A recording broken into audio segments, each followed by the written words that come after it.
Good morning. Good morning. There you go. That's the Washington energy we want to be able to censor today. It is my great honor today to introduce Senator Chuck Grassley. I am Donato Tramuto, the CEO of Tivity Health and the founder and chairman of eVillages. Most of you know that Senator Grassley is from the great state of Iowa. He is a six-term member of the United States Senate and has shown great leadership to improve the lives of aging adults in Iowa and around the country. And we certainly thank you for your commitment in that endeavor.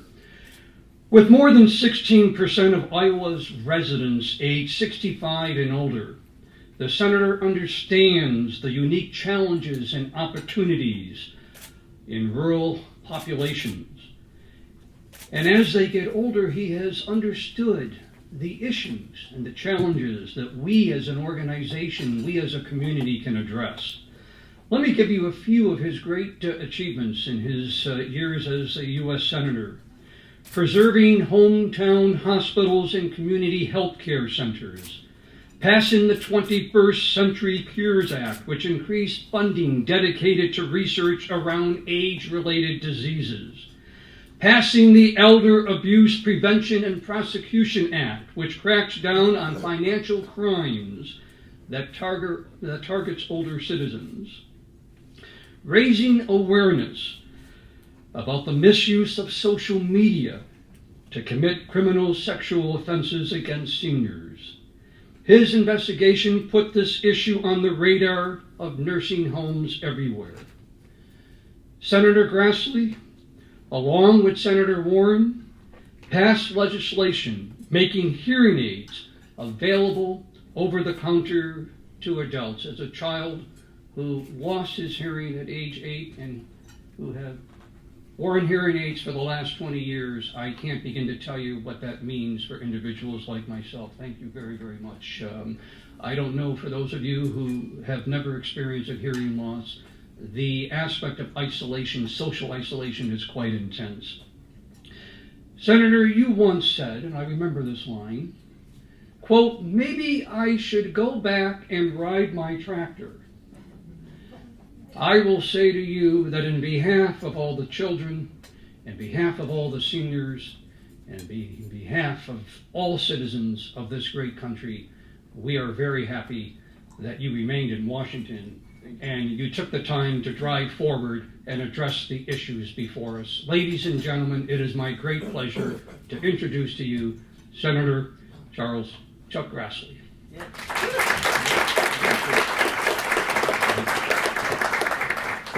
Thank you, Donato. I have to say, I really appreciate those introductions, but they probably go a little bit further than just what Chuck Grassley ought to take credit for. I think I've been involved in everything that he has said I've been involved in, but in the United States Senate, as all you know, nothing gets done if it isn't bipartisan because of the 60 vote rule that we have in most instances.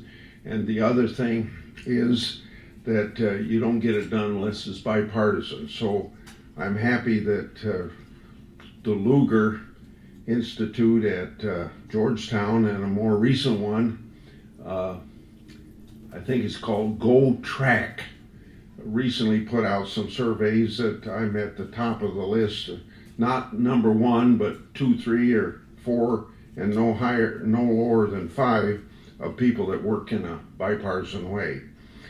So I thank you very much for the kind introduction, and I know you're going to get more benefit from your panel than you're going to get from me, but I've been given an assignment, and I'm going to read what this assignment is so that I can get out of here and get to my work on the Hill. Usually I like to take questions, but I think you got a better person over here to answer your questions than probably I can. So it's good to be able to once again say good morning. I think every time we get out of bed, and when you're 84 years old, you think of this more than for you folks that are in your 20s. It's always a good morning when the good Lord gives us another bite at the apple. Another sunrise gives us 24 hours to make a difference. And hopefully each of you, I know you're trying to make a difference, as I hope every senator is trying to make a difference. They say that you can't teach an old dog new tricks, but I had the pleasure, as was indicated to you, being chairman for a short period of time of the Aging Committee, and you visit not 400 nursing homes in Iowa, but I bet I visited a good share of them. And it kind of, at age 65, it instilled in me what it takes for a recreation director at a nursing home to get people to do simple little things. So I know you won't believe this, but my staff might back me up, that when I was 65, I decided to start jogging. And today, normally I go 3 miles 4 times a week. This morning, the wind was blowing so bad, I only went 2 miles. But I'd hate to say that at age 84, on the 19th year of doing this, that I'm jogging. I better be honest with you and say I shuffle along. But I also started tweeting when I was 74 years old, so who knows what might be up my sleeve next. You don't give up. See? And by the way, you always need more people to follow you, so it's at Chuck Grassley. Instagram's at Senator Chuck Grassley. Like so many Americans, I want to celebrate as many birthdays as I can with loved ones. And there's something even more valuable than longevity, and that's the quality of life that we lead. And I know that you're here. Probably you'd all consider yourselves preventionists when it comes to health care. You want to add quality to your life and other people's life. So from a personal standpoint, I try to make each day a little better than the last. Now, that's personal. From a public policy point of view, I've used, as Donato told you, various positions as I held in the United States Senate. I've already referred to being chairman of the Senate Aging Committee, then later on the Senate Finance Committee, and now the Senate Judiciary Committee. I've kind of used that to empower Americans to live well and age well. And I'd suggest to you that I'm a little bit different than previous chairman of the Judiciary Committee because I'm the first non-lawyer. I happen to be a farmer's background, as Donato indicated to you, the first non-lawyer to ever chair this committee. And I hope I can bring a little bit of perspective to it. On the other hand, I don't talk lawyer language, and that's maybe the only shortcoming I have as being chairman of that committee. But from either of these positions, I hope I've worked for all Americans to live a higher quality of life, no matter where you live, and no matter how many birthdays you celebrate. As many of you know, I have a soft spot in my heart for rural America, and I think that would apply to everybody in this room right now. As a lifelong family farmer, and when I say that, Robin Grassley, that operates our family farm, he said, "Why don't you tell them I do all the work?" So I'm kind of a hired man. I appreciate, from this standpoint, I appreciate the way of life that attracts people to call their neck of the woods a home sweet home. Representing my home state means making sure no one is left behind just because they live in rural America, and particularly in the 21st century, and that no one is left out of 21st century services just because of what their zip code is. As policymakers, I work to help empower rural Americans to live with dignity, to be fueled with hope and optimism, and to achieve lifelong prosperity that allows individuals to retire comfortably with a high standard of living. And I say that because in some parts of my state, particularly the rural parts of southern Iowa, there is a lot of poverty. I've stood strong to protect healthcare services and to keep quality of care close to home in our rural community hospitals. Payment disparities and funding uncertainty have created instability and too much anxiety among patients and providers, particularly providers who's difficult to get to rural America in the first place and then to keep them there. I'm very troubled by hospital closures in rural areas in recent years, and I know that federal funding through Medicare and Medicaid and veterans programs provide a lifeline to hometown hospitals and rural clinics. That's why I advocate for the most effective use of scarce tax dollars to boost the delivery of care to underserved areas and rural populations. I've long advanced the idea that rural isolated areas should not be punished for low patient volumes. Rather, they ought to be supported for providing essential healthcare services, usually at a higher quality and lower costs. And I can give you statistics, but I don't have time to do that. But I hope you folks know that in Iowa, you get a lot of high quality care, and we're very low on reimbursement, just to summarize that point. These community anchors not only provide emergency healthcare services and outpatient therapy, they host visiting specialists and telemedicine services. That's why I've supported measures through my legislative and oversight work, including Medicare dependent hospital programs. Really a big one for Iowa and the Midwest is the critical access hospitals, sole community hospitals, rural ambulance, and maternal and child health services block grants as just some examples. In this Congress, I'm working to refresh our approach to strengthening access to patient care. I've sponsoring once again, because we didn't get it passed, the bipartisan REACH Act. That stands for Rural Emergency Hospitals, and to set up a classification under Medicare. My bill recognizes that small rural hospitals struggle to maintain inpatient services. We need to give flexibility, not mandate, to rural providers to keep services available, to keep people alive hours away from urban medical centers. That includes making sure that we have providers who can help people keep themselves healthy. Folks in Washington, Iowa deserve access to quality health care just as people that live in Washington, D.C. In another piece of legislation, Congress delivered a big investment for aging and wellness. Donato already referred to the Cures Act, including dedicated funding to increase research around age-related diseases. Wellness in the elderly also includes keeping folks safe. Protecting the senior community is very important to me. And already I was introduced by Donato talking about the Elder Abuse Prevention Act. That act was a bipartisan effort to step up enforcement against perpetrators of crime that target senior citizens. Elder financial exploitation has been called by other people the crime of the 21st century and costs older Americans, people that have studied say as much as $36 billion per year.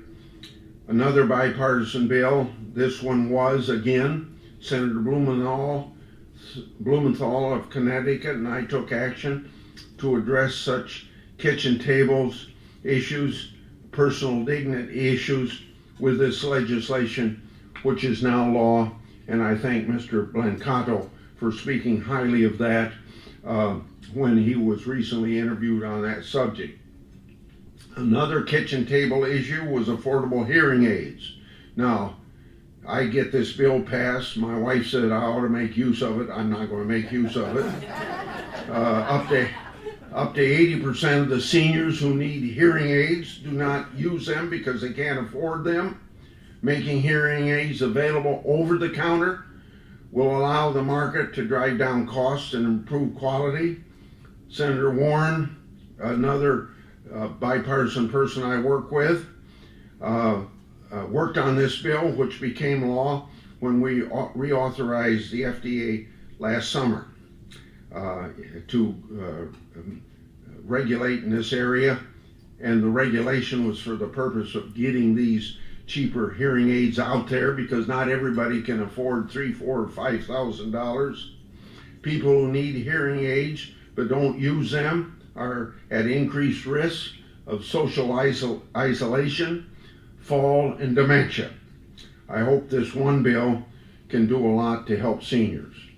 More good news from the historic tax relief law that Congress passed. Now, if this is a bipartisan group, a lot of you are going to disagree with my calling that historic tax relief, or you might even question if it's going to, but I think it's going to be a big shot in the arm for the economy. Higher wages, business investment, employee bonuses, and making take-home pay for our workers, plus big gains in people's 401k at this particular time. And of course, as a good Midwesterner knows, there's always more work to do. Another rural-urban divide that and by the way, I'm getting about done here. Another rural-urban divide that I pay close attention to is the digital divide, specifically broadband services. I know that maybe older people don't make quite the use of the internet as you folks do, but it's the thing of the future. So the good news is that our president has made it crystal clear that his administration is not going to leave rural America behind. And I think to be the first president to address the annual convention of American Farm Bureau Federation sets that as an indication of the high priority that he gives to our rural hometown communities. Specifically, he raised the bar on broadband and declared that rural broadband is a national priority. I agree. No matter where you live in America, connectivity is important for many reasons. In rural America, connectivity is crucial to delivering telemedicine. Telemedicine is already saving people from devastation due to strokes and mental illness. I want this to be available for people in Clarinda, Iowa, just as well as it is in Des Moines, Iowa, our state capital. I also see a world where telemedicine plays a role in keeping rural seniors active and alive, even to the point of making sure that they take their medicine on time. I'm honored to join you here this morning to talk about the issues that you hold near and dear, and I hope you know that I've been agreeing with that motivation you have. I look forward to continuing this conversation in Congress and expanding opportunities for the men, women, and the next generation of Americans who pursue life, liberty, and happiness from the heartland of America, or rural America, wherever it is. Thank you all very much.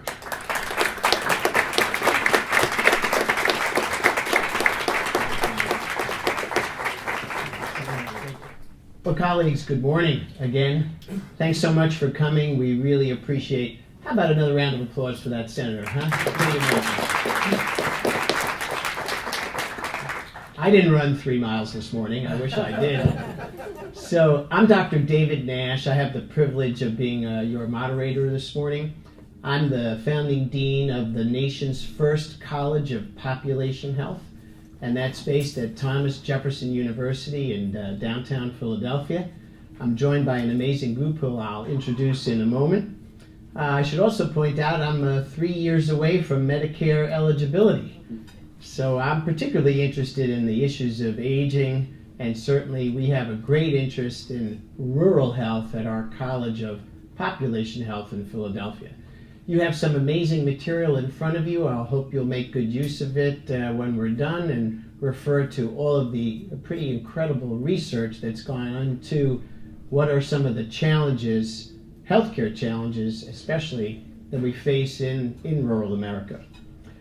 We all want to age in place, and that's going to be particularly tough in aspects of our country where there's no broadband, no telemedicine, lack of health care services, everything the senator did a great job in summarizing. So here's the plan for this morning. We're seated in the order that each of these wonderful people is going to speak for about 10 minutes. I'm joined up here, you know my colleague, Donato Tramuto, the CEO of Tivity Health. It's just great to be together again, Donato, fantastic. My other colleague, Joe Coughlin, who's the founder and the director of the MIT Age Lab, probably one of the nation's most thoughtful leaders and thought leaders in what it means to age in a healthy way. And we're also joined by Alan Morgan, known to many of you here in Washington as the CEO of the National Rural Health Association. So we've got the brain power here to cover the issues in addition to the material at your place. So here's what I'd like to propose. I'm going to ask Donato, Joe, and Alan in this order, about 10 minutes of floor time to frame up their particular issues. I'm in charge of watching the clock. Then we'll have an opportunity for a little give and take, about half an hour of that, and then I promise we're going to leave about 10-15 minutes of opportunity to take questions from the floor, and we guarantee we're going to end on time. So that's the agenda for this morning. You can follow us along. It's #RuralAging. One more time, #RuralAging. And I know that we're going to make an impact here this morning. So Donato, you've got the floor. It's great to be here. Thanks for all your support and the whole team from Tivity. Just really fantastic. Please. Thank you, David. And can you hear me okay? Yes. Good morning. And first of all, let me, if I may, thank all of you for being here today. It certainly is a signal and a sign of your interest and great commitment to this cause. First of all, I think the Senator touched upon a lot of the great issues. I am reminded of a great quote by our great educator, Horace Mann. Quote, "Be ashamed to die until you have won some victory for humanity." And I think that's why we're here today.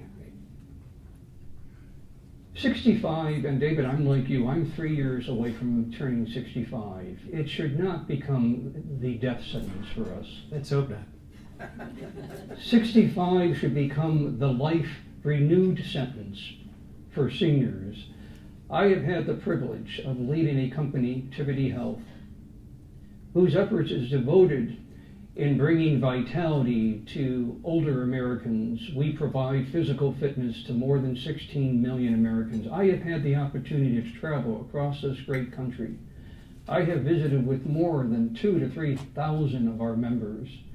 And today I would like to speak from my heart. It's the only way I can speak, and to share with you stories that I have witnessed and observed with seniors.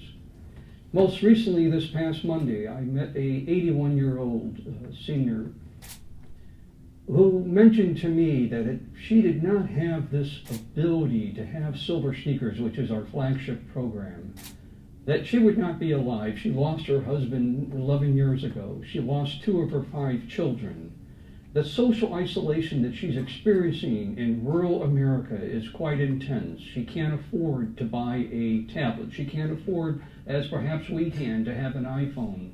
Yet she wants to remain connected. This is an individual who made a contribution to society as a nurse for almost 50 years. Should she, at this point, should she be forced to live in isolation? Should she be forced to be disconnected to the very people that she has helped? The answer is no. To a visit that I had with one of our oldest members, 103 years old. She started the Silver Sneakers program when she was 89. The lesson I learned from her is never too late to start a new project. She started Silver Sneakers because for many, many years she had taken care of her mentally retarded daughter. And her daughter died when she was 88, and she lost her purpose in life. And so, to the audience, I ask you to do me one favor. Over the holidays, I read a very, very good book by the Dalai Lama, and the title of the book was The Pursuit of Happiness. And what he, in his book, helped me understand that in order to have compassion You must understand the pain of the other person.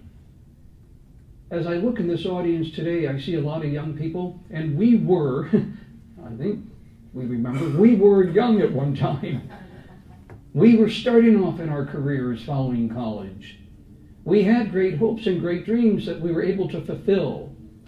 So imagine turning 65 and you're no longer in your place of employment.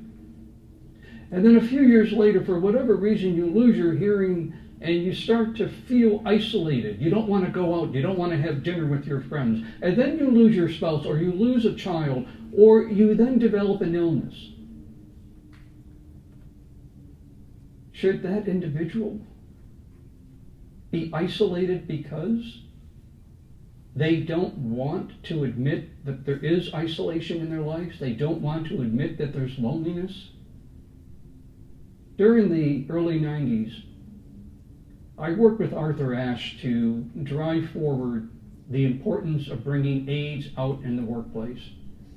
And I remember at that time saying that AIDS in the workplace must come out of the closet. And I'm here to say today that loneliness with seniors must come out of the closet. It must be brought to the open dialogue.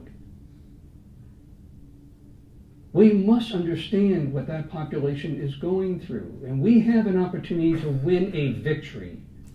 And it's not difficult. As the senator said here today, connectivity, we're finding, is a very significant force forward that can help to connect our seniors. Yet they can't afford to buy the tablets, or there may not be broadband. I'm very pleased to hear what the president has done, and I think that we have an opportunity to leverage that. And so a year ago, I challenged my staff at Tivity Health. I didn't know where this would go, but we challenged my staff to see if we could move forward this opportunity to bring loneliness and to bring social isolation, and to recognize that the 65-year-old and older may have now lost their passion. And could we bring this awareness out to the public? And Joe, I want to thank you in particular, and you, David. You jumped on board very quickly. And a journey of 1,000 miles begins with a single footstep. And we brought people together. We had our first Rural Aging Summit last year in Maine. As you know, Maine is one of those states that has the largest percentage of older Americans living in rural communities. And I didn't know where this would go, but what I can tell you is we first have to drive forward the awareness. And so the higher our collaborative IQ, the higher we can commit to working together, we can address this problem in a way that I think will win a significant victory, not just for those who are 65 and older, but for those of us who are approaching 65, and for many of you who are in this room, you will be 65 at some point, I guarantee you. There is no way we can stop that. Today, when we put our heads on our pillow at night, 11,000 Americans will turn 65. Tomorrow, another 11,000 will turn 65. Do we say to them that this is the land only for the young? That the future belongs only to those who are young? That relationships are only for the youthful? Are we to say to them tomorrow that your best days are done? Are we to say to them, there is no future? And if we do, who among you in this room would be willing to trade places with somebody who turns 65? I hope that my words here today are words of compassion, but they are words of collaboration, that we can resolve this problem together. I'd like to leave you with one last story. One of the benefits of leading this great company is the opportunity to go out and be with the members. I became very good friends of a 92-year-old member, and she had fallen. She went to her 90-year-old brother's home, and she fell outside the front door. And her brother went to help her and said, "Do me a favor, grab me by the neck and I will pull you up." Well, what happened is she pulled him down, and so now you had two older people on the sidewalk. And so I went to visit her at her home, and I was concerned that she may not be getting the proper attention, and perhaps maybe she wasn't getting enough food. And she asked me to follow her to her kitchen, and I did follow her. And she opened up the refrigerator, and it was full of food. And she looked at me and said, "This is because I became friends with 20 Silver Sneaker members. And if I had not had those friendships, my refrigerator would be empty." We can address this. And together, we can make an enormous difference. And I'm very thankful to see so many people in this room. Let's work together, and let's tally a victory for this population. Thank you. Great, Donato, great job. Donato, it's so sad that you have no passion for your work. So fantastic to be together. Joe Coughlin, you've got the floor. Yeah, that's always a hard bar to follow. So thank you for being here. I want to thank Donato, Tivity, and everyone for putting together this event. In Washington, the art of the possible is the heart of politics. But it's not always what Washington or public policy does. It's what it deems to be important. And I would argue that the most important thing that we can achieve today is to set the agenda, to put rural aging and aging as an issue, whether it's isolation or the opportunities that aging presents, on the national agenda for discussion. And we can talk about what that might mean. Donato was talking about the various losses in aging. I was waiting for you to say loss of hair, since I'm the only one up here who has had, but Jim Furman and Bob Monclado beat me to the punch on that one. Just to give you a little simple math, after all, I do lead the MIT Age Lab, which I have the honor of having a team of psychologists, engineers, and the like looking at the future of aging. But here's to do some simple math, as you might expect at MIT. Do you know that from 0 to 21 years old is about 8,000 days? Do you know from 21 to what many of us would call midlife crisis is 8,000 days? And I bet a few of the math jocks are starting to catch on at the algorithm now. Do you know that from midlife crisis to retirement age is 8,000 days? But here's what you may not have thought about. The fastest growing part of the population is 85 plus. Guess what? That is 8,000 days. Ladies and gentlemen, we are not solving for a problem. It is time to redefine aging not as a need, not as a problem, but truly as an opportunity. We are here to invent, if you will, an entire new life stage. So one of the things I want you to think about is, how do we frame this as an issue? Because all of us who've ever worked in Washington know we never talk about problems. We only have issues.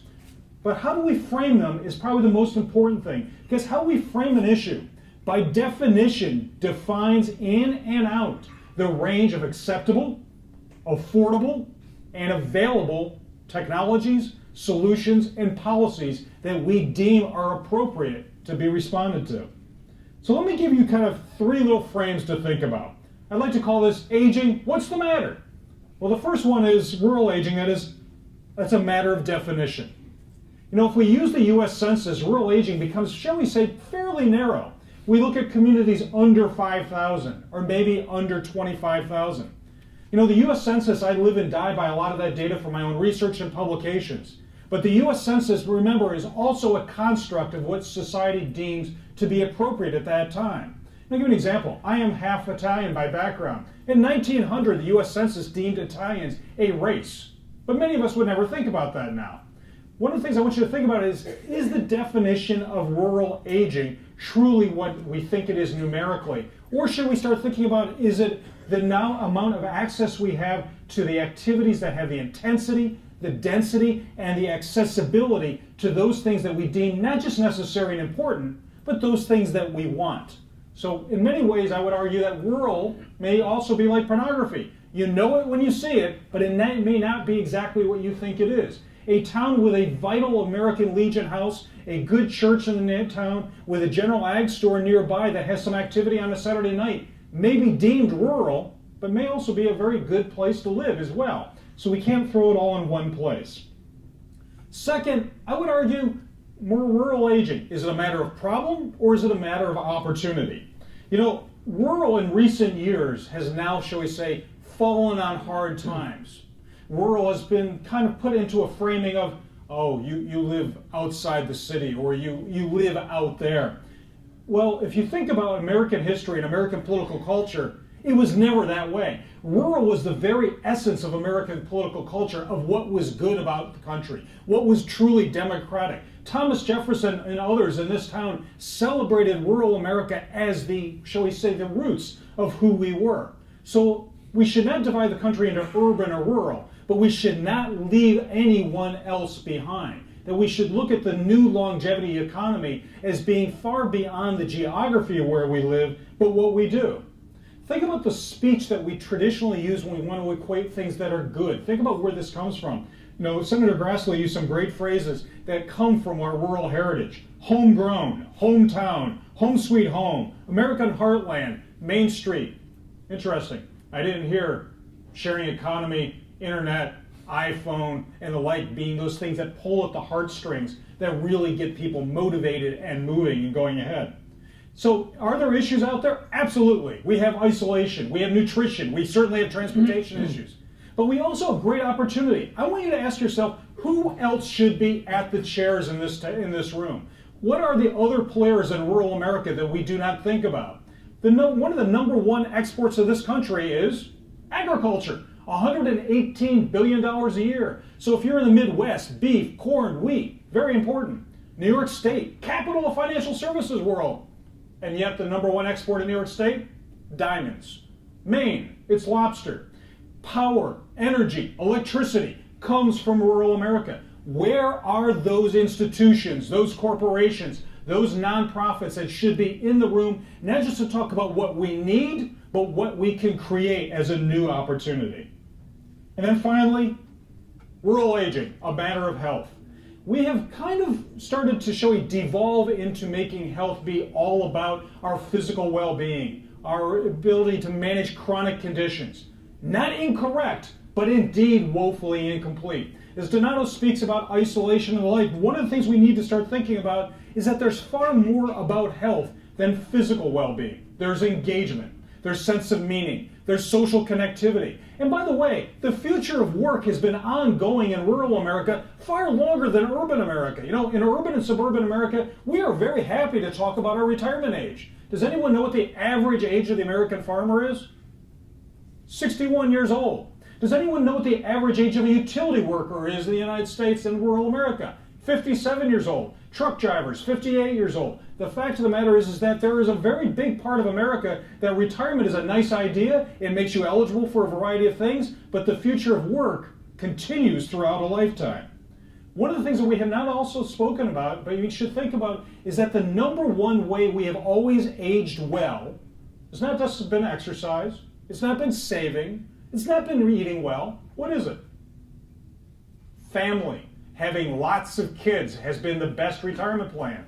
Fertility is dropping through the floor. And for those people that do have children, many of them decided not to go into the family business. Like my family came from dairy farmers. Not a big fan of cows. A lot of us have moved on. As a result, if we didn't have kids or there's no one left in upstate New York, guess what? That very well-meaning mother and father at 50 and 60 years old said, go out and seek whatever you want to do elsewhere. Age is in place at 85 to 90-year-old to be by themselves.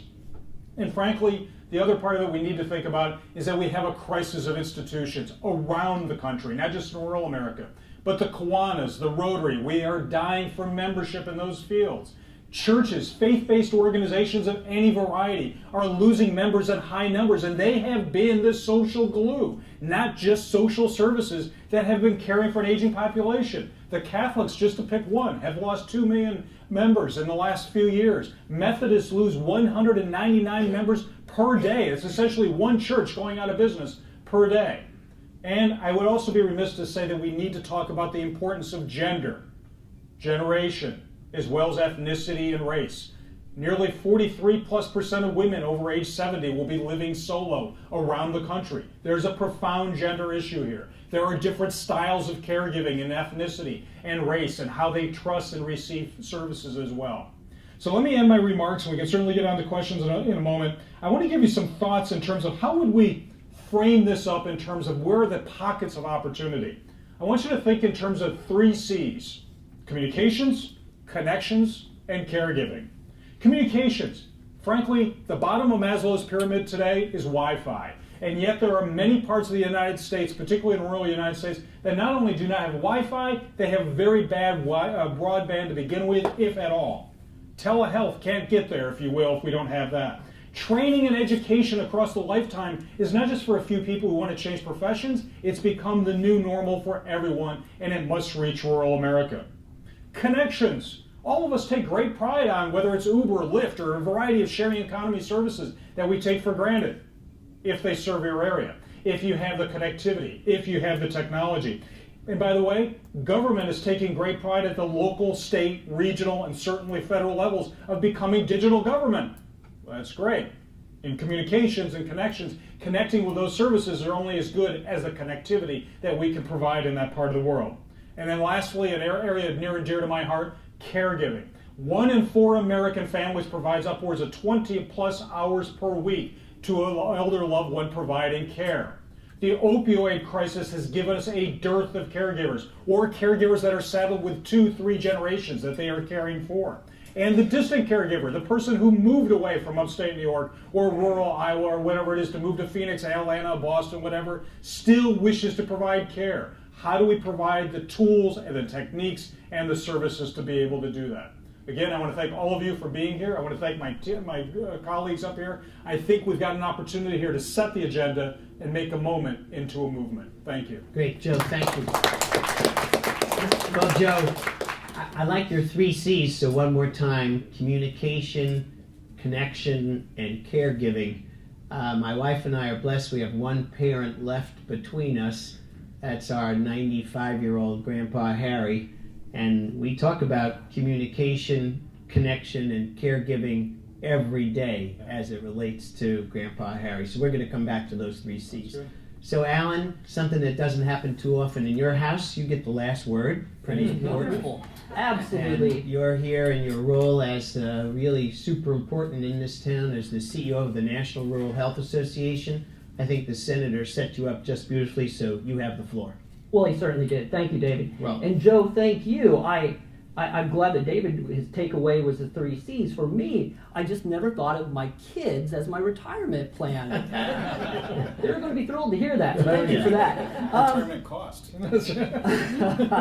On behalf of the National Rural Health Association, I am delighted to be here for what I hope is the beginning of a movement to look at rural aging issues. And I think it's appropriate that we are set up here in a conversation forum, because that's really what we're talking about now. How do we begin the conversation of the needs, the expectations, and the requirements of our nation's elderly living in rural areas? Now, 10 million of our nation's seniors currently reside in rural America. That represents 1/4 of the nation's total senior population.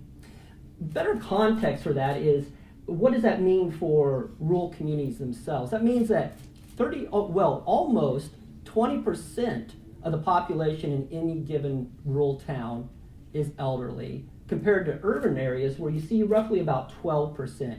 So you can see that the population makeup, it leans toward elderly in a rural context. Now, at the National Rural Health Association, we certainly would like to see those numbers increase, but to get to that point, we're going to have to address the declining life expectancy rates that we see in rural America. So for me, I think that you have to take a look at both what are the challenges and what are the opportunities for our nation's seniors from a rural context.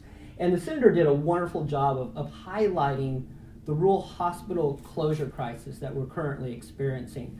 As of today, since 2010, 83 rural hospitals have closed, which is a lot, But it's more important to look at where are the trend lines going for this.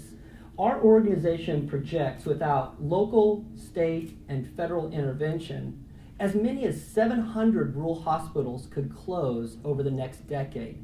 Just think about that for 1 second. What does it mean for 700 communities to lose access to 24/7 emergency room care? And that's really what we're talking about here. It's not so much the bricks and mortars of the second largest employer in any given town. It really is about the capacity, the ability for a senior to stay in that rural community. Because let's be honest, if you are a senior citizen, you really need to be within 30 minutes of emergency room care. Many rural communities today have rural health centers or rural health clinics. But again, if those clinics or centers close at 5 p.m., it's extremely inconvenient to have a stroke at 5:05. That is the reason why there's such a focus in Washington, D.C. now about maintaining that access to emergency room care. It's about maintaining that rural lifestyle. Now, in addition to that, the issue of the rural opioid crisis was mentioned as well, too. That obviously is garnering a lot of attention nationally of what does that mean for the youth population, the middle-aged population. I would like to see a lot more attention focused on the impact of our nation's elderly for that as well, too. And I hope those are the type of issues that are brought to the surface by this movement as we move forward. When we talk about challenges from a rural context, two other issues that were touched upon. The first being workforce shortages, not just the emergency room care, but do our nation's seniors, from a rural perspective, have access to the specialty care and the primary care they so much need, deserve, and require? And that's tied very closely to the issue, which Joe and others alluded to, of the broadband issue. And that's what we're going to be talking quite a bit about in the nation's capital over the coming years. How do we expand broadband access? When you're talking about workforce challenges, I wish there was a silver bullet. There is not. There needs to be a comprehensive approach to this going forward. One that includes how do we get rural communities to be able to grow their own, to highlight to youth in that community that the healthcare profession is one that they can go in and stay in their community. How do we make sure that we have rural residency programs so that way when our nation's youth go to medical school, they can practice in a rural area where they're from, hopefully set up residency in a rural context as well too. So that has to be part of it. And now I get back to the broadband issue. Obviously, let's be honest, it's going to be tough to attract some of the nation's specialists to areas like Flush, Kansas. I love Flush. If you've been there, it's absolutely wonderful. But it's awfully difficult to get behavioral specialists and other specialists to be able to practice in that type of context. And that's exactly where telehealth comes into play. Now, when we're talking about telehealth, 2 national studies were released this last year showing a very low adoption rate at a national level for telehealth. I would caution everyone, when you see those studies, make sure you see where is the data coming from. Both of those studies reference data from 2014. What we're seeing at a national level over the last 3 years, there's been tremendous adoption of telehealth applications in a rural setting. And one thing I hope that we see is a lot more research in this area. You can't drive policy without solid data behind that. And knowing how telehealth is playing a role in addressing some of these workforce shortages for our nation's seniors is going to be so vitally important. Okay, that's enough. Usually when we talk about rural, we talk about our challenges, and I've certainly done that. Let's try to focus in on what are the strengths from a rural context on this. And I always go back to the Institute of Medicine's landmark study, Quality Through Collaboration, where they highlight the ability from a rural context to work together, to network, and to collaborate. One of the greatest strengths of rural communities across the United States. It is going to take that collaboration to make sure that we keep our seniors happy, healthy, and successful in a rural context. We're going to have to see local providers collaborating amongst themselves, working with other social entities within the town to address issues of transportation, nutrition, the entire wellness of the senior population has to be addressed from that component as well too.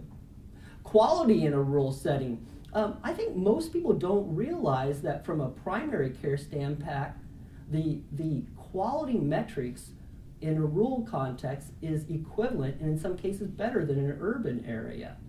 That is the type of information we need to make sure that our seniors know, so they know that they are comfortable to seek health care locally and know this is an environment that I can continue to live in, and that's so very important as well too. I think you cannot underestimate the social fabric and network that you have in rural communities. The ability to have social institutions, the church, the local clubs, to be able to provide that network atmosphere that it makes sure that the community is one that they can live in and thrive as well too. So there are a lot of aspects of a rural context that we can hang our hat on, and I think we need to focus in again on the strengths of a rural setting for our nation's elderly as we move forward. So again, I appreciate this opportunity to begin this dialogue and hopefully create a national movement as we go forward to ensure the future of our nation's rural elderly. Thank you. Great, Alan. Thank you. And Alan, we're going to come back to telehealth, telemedicine, sure, in our conversation.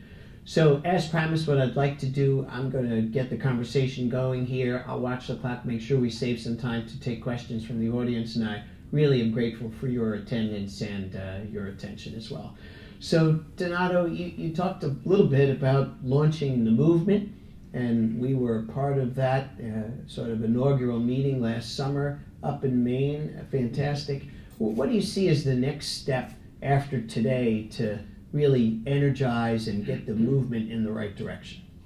Well, and I think that, first of all, I want to thank my panelists here, because the energy and the compassion, I think, are what's needed to start a movement, and you both bring that, and David, you as well. You know, sometimes we think that the solution to the problem has to be a significant resolution or answer, and it really does not. I think that a lot of this right now is, and you mentioned it, Ellen, and that is increasing our collaborative IQ. The higher your collaborative IQ, the more you can get done here. And I am very pleased this is not a partisan issue. This is not an issue that is, you know, just for 65-year-old Americans who are living in rural America. There are a lot of lonely seniors who are in urban America, and they feel isolated. And there are a lot of seniors who have a lot of friends who, I'm sure if you were able to get into their mindset, they may share with you that they are feeling alone. I always give the story of my parents. My father died in February of 1992. 6 months later, my mom passed away. My mom had never ever been sick other than delivering her had never been in a hospital other than delivering her 7 children. I missed all the warning signs. Here I am in healthcare, and I missed all the warning signs. My mom had lots of friends, yet my aunts and uncles stayed away from her. Her friends did not want to go over because they didn't want to be around her situation of mourning. And so we've got to collaborate first. We've got to get the awareness out there. This is a movement. There is no question about it. But that movement begins first by awareness. And, you know, Yogi Berra once said, you don't want to make the wrong mistake. And I think if we try to come up with this huge answer, I think we're going to make the wrong mistake here. We're not going to get anything done. And so we are here today primarily to get the awareness up, to let all of you know that if you're living next door to an older person, maybe you can check up on them. Maybe you can make a call to your grandma, or make a call to a friend who has an elderly mom or an elderly dad. I think that's the first most important step. The second, I think, ties into what I think we all have said, is there's an opportunity for connectivity.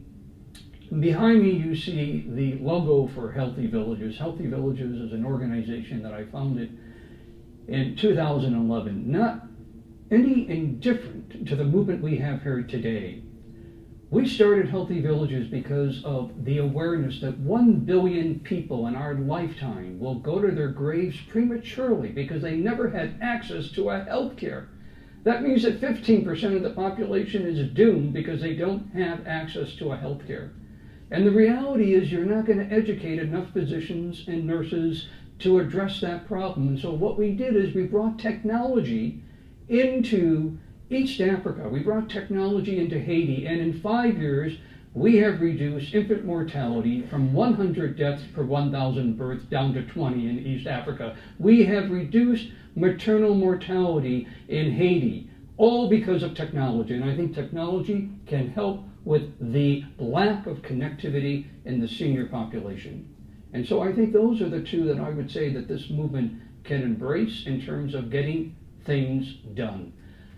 Last, I have a saying in my own company: think big, start small, execute quickly. Let's not get caught up with the grandeur of ideas. Let's bring it down to what we can manage, but let's do it quickly. Great, Donato, and I like that collaborative IQ. I got to remind my faculty about that every single day. So, Joe, you and I have a lot in common for sure, and just tremendous what you've done at MIT and the research. So, what are some of the challenges and the differences in doing research about rural aging and rural health and rural connectivity as compared to doing it in Cambridge, Massachusetts? Because I know that working in the rural environment, like we have our research center in Johnstown, Pennsylvania, there are some real challenges. So maybe you could help our attendees understand some of those differences. Yeah, there are a number of challenges. The first one that we often forget about, frankly, even in urban America, is information. The knowledge that a certain device, a certain service, a certain application is available. Generally speaking, particularly in caregiving, no one goes shopping for caregiving solutions until they need it. And when they need it, they're often in a state of panic or urgency, so they don't really have time to think it out, shop it out, and the like. And I would say that in rural America, unless you've got real fine access to the internet and a really well-trained eye to what you're looking for, the information is the first short point in terms of what's available. Secondly, except for a few of the larger big box stores out there, distribution is a problem. Where do you buy the technology? Who do you have come in the home? Who installs? Who maintains? The supply chain is not just about the thing or the service, it's about the full buying experience overall. And then third, and I would argue, and perhaps wrongly so, we can talk about this later, that one of the things that I love about rural America is I think there's a great pride in independence. The problem with that great pride of independence also is, I never needed this device before, so why would I need it now in my home if it's a particular technology or a particular service? So there's actually a higher bar that technologists, service providers, and the like have to go above to say, no, this is something valuable, it is something that you need, without, and by the way, this goes for both urban and rural, without saying you need this because you're an old man. Because one of the things we have found at the Age Lab and elsewhere is that if you define anything as an old man's car, old man's house, or an old man's device, basically little systems that say, help, I fall and I can't get up, no one wants them because they may be profoundly rational, even affordable, but they say, old man walking and about to fall. No one wants that, and I would argue in rural America, you probably want it even less. Well, Joe, fantastic, and I'm smirking because that old man label, that's very real. Yeah. When Grandpa Harry moved into the senior extended living center at age 80, he said, who are all these old people here? It was me. And now at 95, he doesn't want to have breakfast with all these old people. So I get it, and that's we may not be thinking about that at this stage, but that's we always define old age as 20 years older than you very are. powerful labels. So, Alan, you live and work and breathe in this town every day, and boy, more power to you, pal. So we have the benefit of having some fantastic staff here from the Hill. So from your perspective, what are sort of some take-home messages that you'd like to give most specifically to some of the fantastic staff that we're privileged to have here this morning? Oh, thank you. That's a great question. Well, let me keep this easy and simple. Rural is not a small version of urban. It's a unique healthcare delivery environment that takes unique solutions. And let me take that a step further, just as an example of that and how that relates to aging. I will get there, I promise.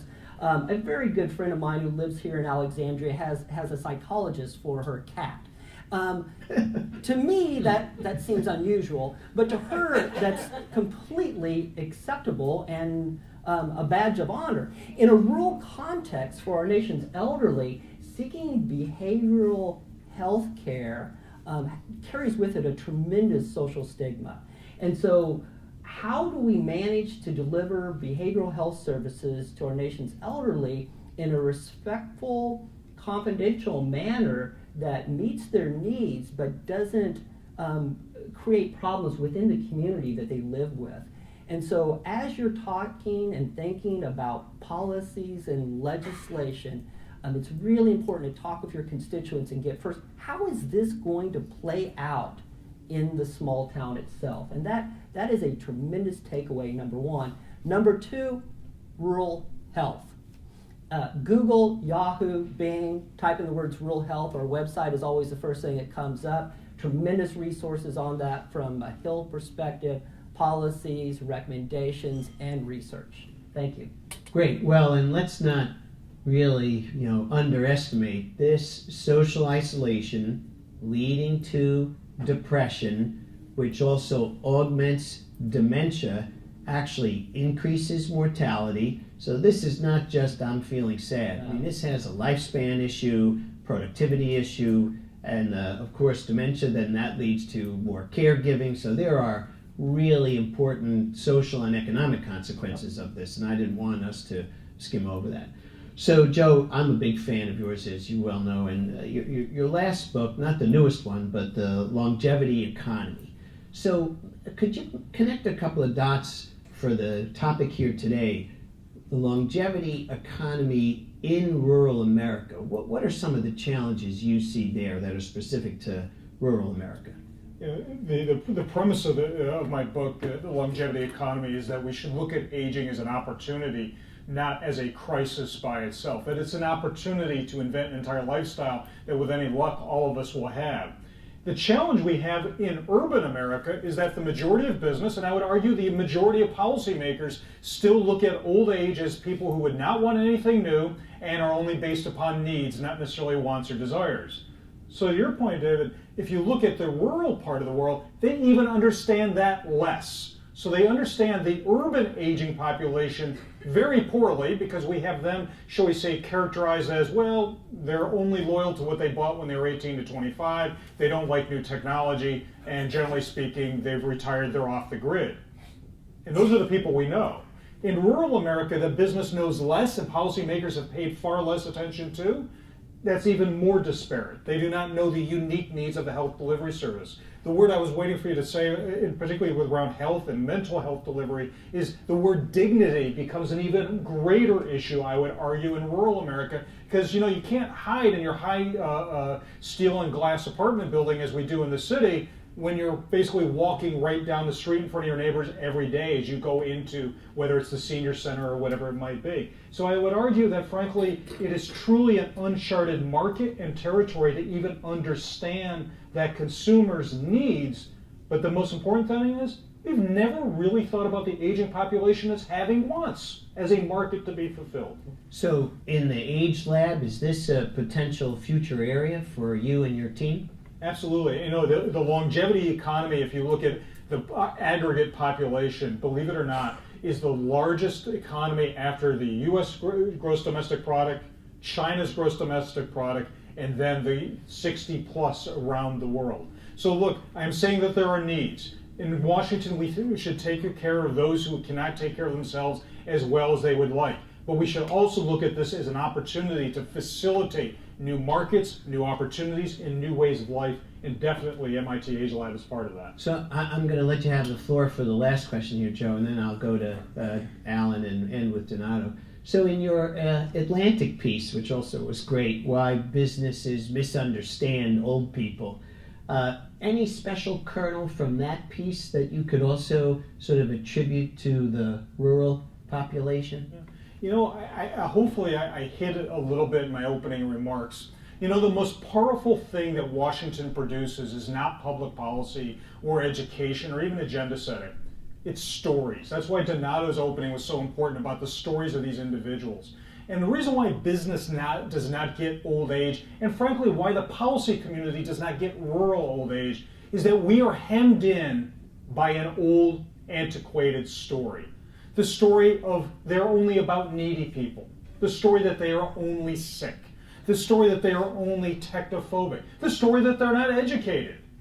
We need a new story of aging overall, but a new story for rural aging is what needs to be written. And if anything Washington can do is to write a new narrative where business, nonprofits, and indeed, yes, government can move in lockstep to invent. Remember what I said about those 8,000 days? You're not helping a segment of the population. You're inventing a life stage. Okay, so a new story. I like that. That makes sense. So Alan, let's connect the dot here. I was sort of surprised to hear you say that folks are moving to rural America by choice for retirement. Could you embellish on that a little bit? Because maybe that's the route to Joe's new story. Oh, absolutely. Thank you so much. If you're looking at what's happening from a census perspective, look at the current data. I urge you to do that. For the last 3 years, the population in rural America has stabilized. Rural adjacent to urban has actually increased. So this myth that rural America is dying out and what are you going to do? It simply is a myth. You cannot ignore it. And as we see expansion of broadband into rural, that opportunity to have a quality lifestyle is so very appealing. Rural America is not just stabilizing, it is growing. It cannot be ignored. So from a policy perspective, we need to make sure what are the policies that we need to put in place to make sure that this is a livable environment as we go ahead. Wow. So Donato, last question goes to you. So let's come back to the collaborative IQ. In fact, I think maybe that's the fourth C to Joe's 3 C's. We'll add collaborative on there. So what specific aspect would you like to see after today? What one or two things would really say this was successful as it relates to your notion of the collaborative IQ? What do you want to see happen tomorrow morning? So actually, I think too, first of all, I want to again thank both of you. It's really inspirational to have individuals who are involved in so many other things, but to be here today and to really support this movement, I think is just impressive. You know, one of my heroes was Senator Robert Kennedy. And Senator Kennedy was very much a study of history and philosophers. His favorite philosopher was Camus. And a few weeks before the senator was assassinated, he quoted from Camus that perhaps this is a world where children suffer, but perhaps our work is to lessen the amount of suffering children. And I'd like to just modify that for a takeaway that perhaps this is a world where we have seniors who are lonely and isolated and who lack passion. But I think our job is to lessen the amount of seniors who are lonely and who are isolated and who lack passion. So that's the first. I'm not that naive to think that we're going to eliminate this entirely. So I challenge this group to be part of the ability to lessen the effects of that on the seniors. The second is I'd like to throw another C word out. Please. And that is, and I look around and I see a lot of young folks here, and we have tended to be a society that feels that we have to innovate. And I don't think this is about innovation anymore. It's about collaboration. Collaborating and bringing, if you will, the innovative ideas that are already out there. We need to integrate. The ideas are out there. We spend all of our time just trying to be an innovator. And let me tell you, just let me give you a case in point. How many medical health apps are out there right now? There's nearly 300,000 healthcare and medical apps, and less than 5% are being utilized. I believe that if we can collaborate, we can then collaborate. We can bring what's out there and bring it together and get this movement on steroids. Now is the time, not tomorrow. As we sit here today, there's a good percentage of seniors today. We have a call center hotline that is supposed to be geared towards physical activity. The seniors are supposed to call in and they're supposed to have a discussion in terms of how we get them to the gym. I can tell you that there are calls that come in about seniors who are thinking about suicide. That call is the only call that senior will have for the day. This is not a problem that is there or will be, potentially coming in the horizon. It's here today. And so let's not try to get caught up with what has to be innovated. Let's get involved today with what we know are ideas that are already in our marketplace, but if we were able to collaborate and we were able to work together and we were able to say, I don't have to be the owner of this, but we can bring that innovative idea together, I think we can get this movement moving very, very quickly. Well, Donato, thanks, and you're stimulating me to make a phone call this afternoon to Grandpa Harry just to see how he's doing. I think that's really important. Well, colleagues, we're right on schedule, and I'd love to open the floor. I've got some fantastic helpers running around with microphones. I would only ask you the rules of the road. Raise your hand high, and if I recognize you, just tell us, please, who you are, where you're from, and if you'd like to direct your questions. So let's see. Please, yes, ma'am, right up here. And once again, tell us who you are, where you're from, and where you're Barbara Gay. I'm from Leading Age, and we represent providers of long-term services and supports. Great. As you're looking at partners, potential partners to collaborate, please look beyond doctors, nurses, and hospitals, because nursing homes can be sources of services, home care providers, the senior centers that provide meals, that provide nutrition, that provide transportation. These are all service providers who can help people age successfully and live independently. Great. Thank you for your comment. Okay. Question in the back.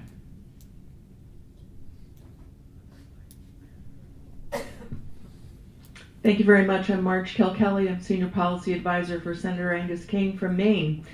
And I just want to say, first of all, it was just such a delight to hear language about the urban bias in public policy, because I think it really does affect all aspects of public policy.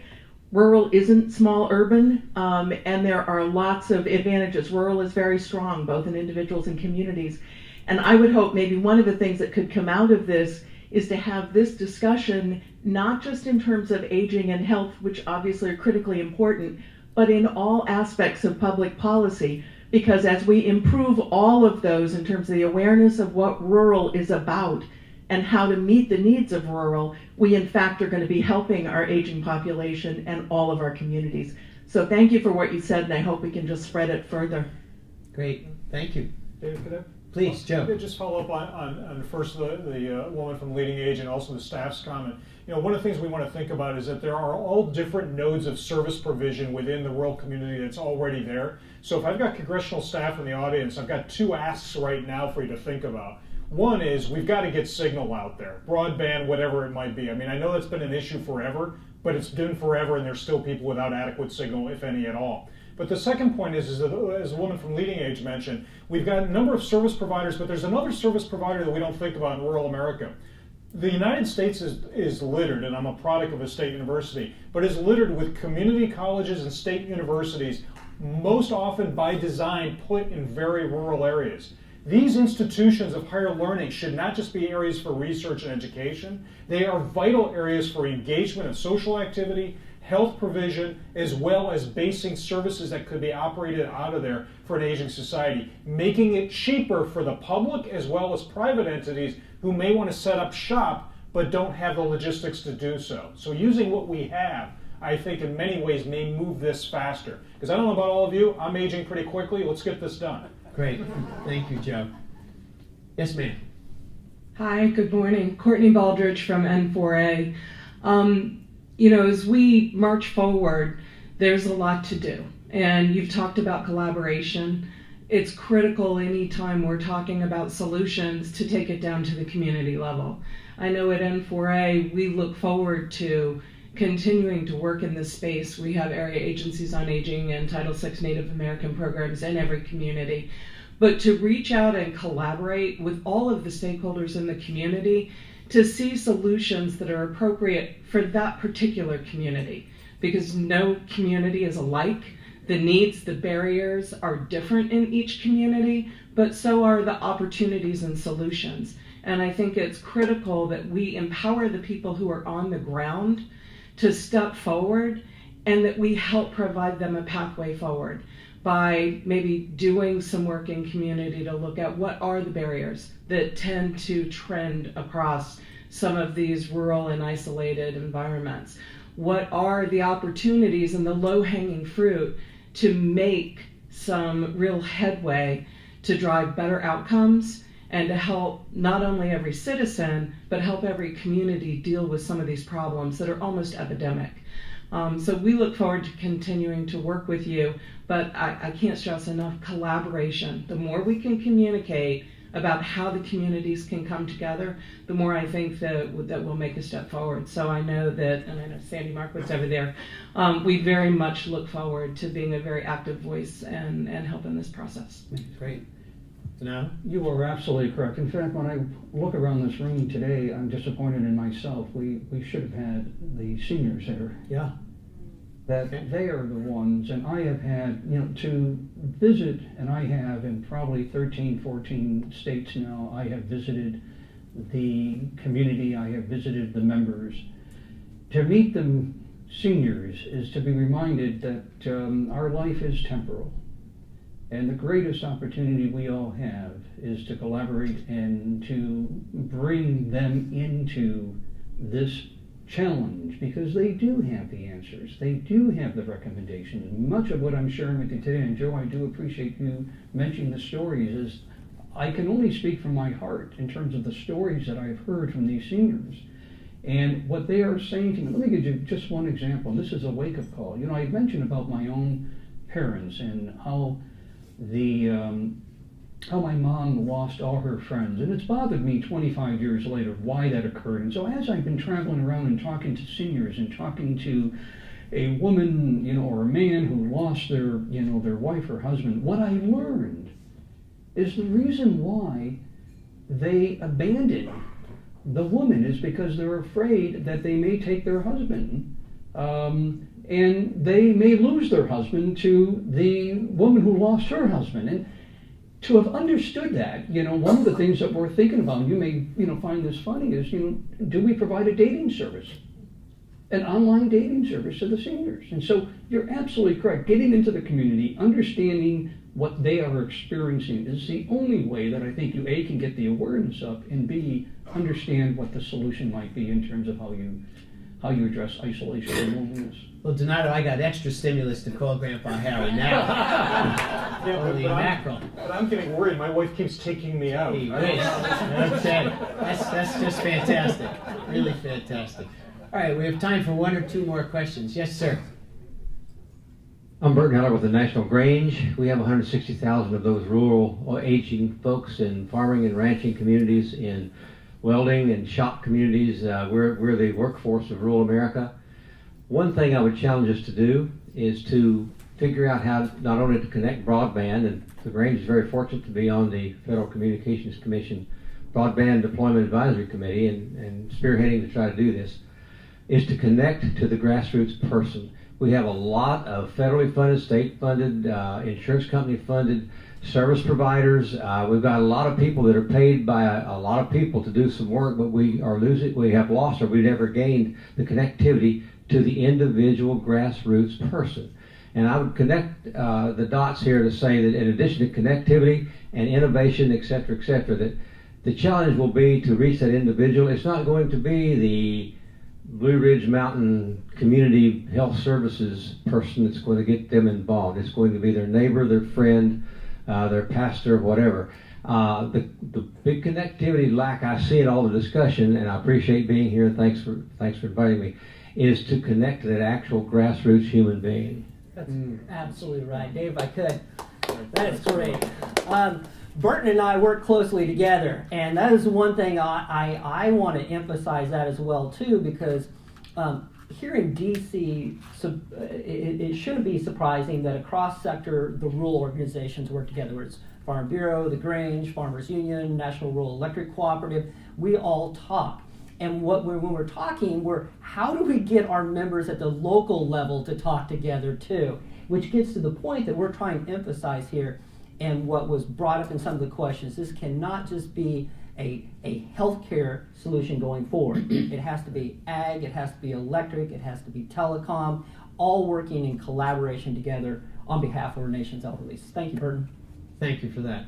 So let me make a couple of closing comments, and so I think we're going to close with the 4 C's. Again, communication, connection, caregiving, super important, and Donato, for sure, the collaborative IQ. I think that's got to be really, really important.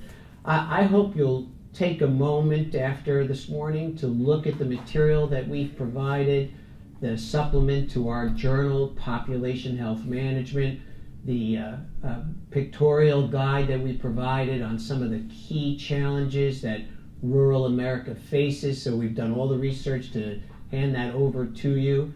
If you really have continuing interest in these issues, I hope you'll communicate with us. I'm very privileged that Joe and Donato are going to join us in Philadelphia on March 19, 20, and 21 for our big annual Population Health Colloquium, and we're surely going to continue this conversation on aging. So there's additional resources available. That's the take-home message. I hope you'll join me right now in one more round of applause for my wonderful panel.